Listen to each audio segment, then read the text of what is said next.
Inshallah tabaraka wa ta'ala I've just come from Egypt, where I spent a few days. You know, the celebration in Egypt was in Meydan Tahrir. In Iran, they celebrate their revolution in Meydan Azadi. They mean the same thing. Thank God we have a new history for Egypt. The regime will be finished. America's strategy in Egypt is done. We see new story, new life, a new line for us and for Palestine, and inshallah it will be a new dawn for the region. The sun is coming, the sun of Islam, the sun of freedom, the sun of justice is coming. We started the first step in Tunisia, second step Egypt, third step Bahrain, then Yemen, Algeria, Libya, and then other countries, I think even Saudi Arabia.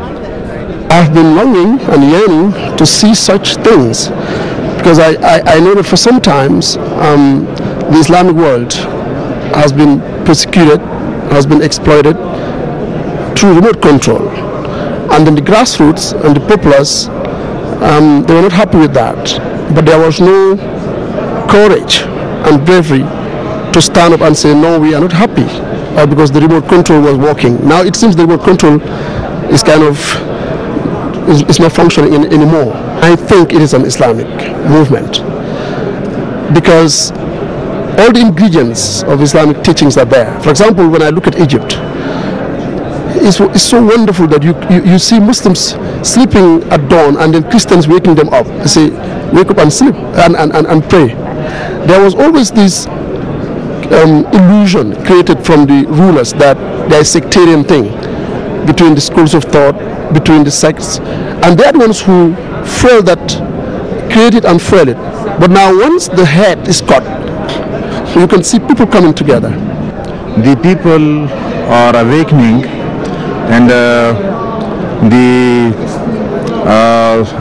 American intervention in the affairs of Muslims and its struggle to keep them under its pressure, that is going to be shattered. And the Muslim rulers, with few exceptions, they have been subjugated and are subdued before America.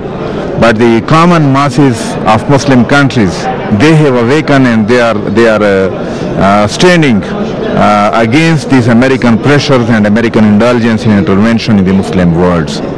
Those who are following or observing what is happening in the Muslim world must understand that it is enough that Muslims are being charged of terrorism, of not good partners for the global peace, that this lie cannot be sold to the Muslim minds anymore, especially this generation that is educated.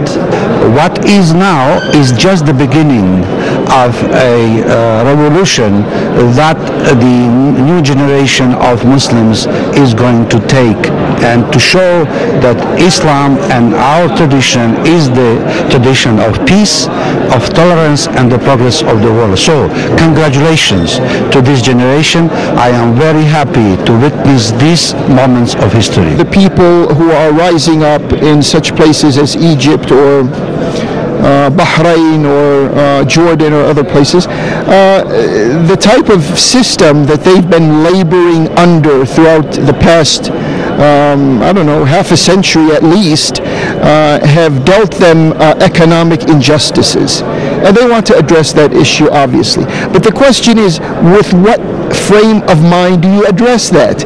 Do you seek economic justice as well as social justice, as well as educational justice, as well as other forms of justice? Do you seek that with man-made solutions, man-made ideologies, or do you seek that with guidance from God, from Allah? How do you do that? And knowing the Islamic character and the Islamic population, if they are given the freedom of fair and full elections, they will seek an Islamic solution to these types of issues, which cover the full spectrum, from the economic to the political to the social, etc., etc. So the issue is here, are they going to be left alone and given the freedom to do that, or are there's going to be interference in the process?